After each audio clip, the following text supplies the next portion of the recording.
میرا مفتی صاحب سے سوال یہ ہے کہ 12 ربیع الاول دن سنا ہے کہ حضور صلی اللہ علیہ وسلم کی وفات کا بھی دن ہے، تو اس دن خوشی منانی چاہیے یا غم منانا چاہیے؟ محقق قول تو یہی ہے کہ نبی پاک صلی اللہ تعالیٰ علیہ وآلہ وسلم کی تاریخ ولادت بھی 12 ہے اور دنیا سے تشریف لے جانے کی تاریخ بھی 12 ہے۔ صحیح۔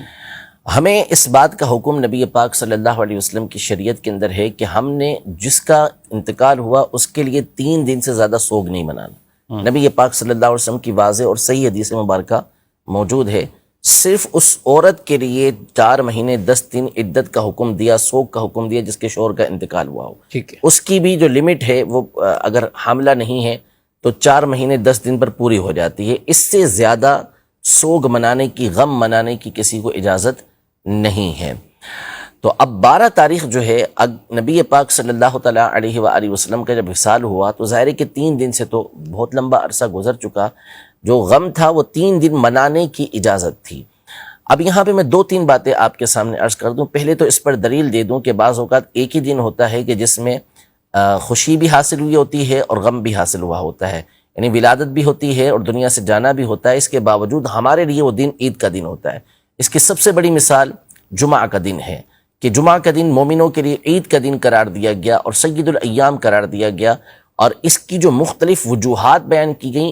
حدیث مبارکہ میں نبی پاک صلی اللہ علیہ وسلم نے حضرت آدم علی نبینا و علیہ السلام کے لیے ارشاد فرمایا کہ فیہ خلق آدم،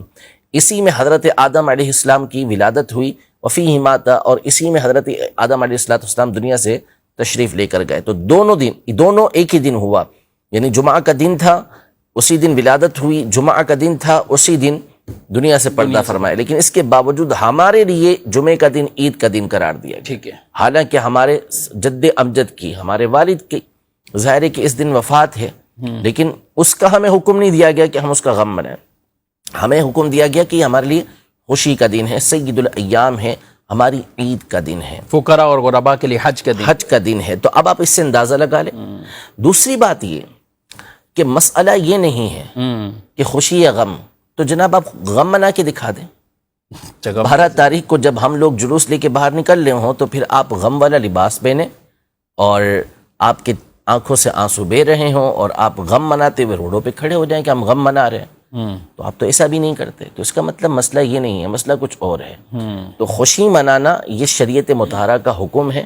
کہ ولادت کا دن ہے تو اس میں خوشی منائی جائے گی، اور جب ایک ہی دن ہو وفات کا اور پیدائش کا تو ہم نے خوشی کے دن، خوشی کے موقع کو لینا ہے۔ غم کی ہماری شریعت میں 3 دن سے زیادہ کی اجازت نہیں ہے۔ حیاتی خیر لکم و مماتی خیر لکم، کچھ اس پہ جی یہ تو نبی پاک صلی اللہ تعالیٰ علیہ وآلہ وسلم کی کثیر احادیث طیبہ اس حوالے سے موجود ہیں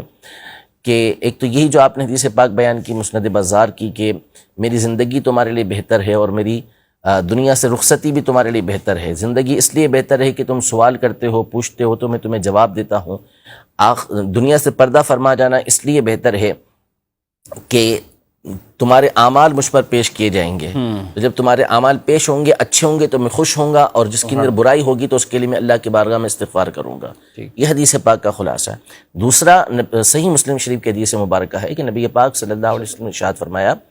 کہ جب اللہ پاک کسی امت کے ساتھ بھلائی کا ارادہ فرماتا ہے تو ان سے پہلے ان کے نبی علیہ السلام کو اٹھا لیتا ہے، یعنی ان کی جو دنیا سے ان کی جو وفات ہوتی ہے، انتقال ہوتا ہے، وہ اس امت سے پہلے ہو جاتا ہے۔ اب یہ نبی علیہ السلام آگے جا کے ان کے لیے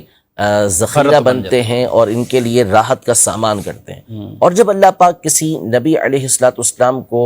امت کے بعد اٹھاتا ہے، یعنی ان کی امت کو پہلے عذاب دیتا ہے، تو عذاب دے کر جب اللہ پاک کسی قوم کے ساتھ عذاب دینے کا ارادہ کرتا ہے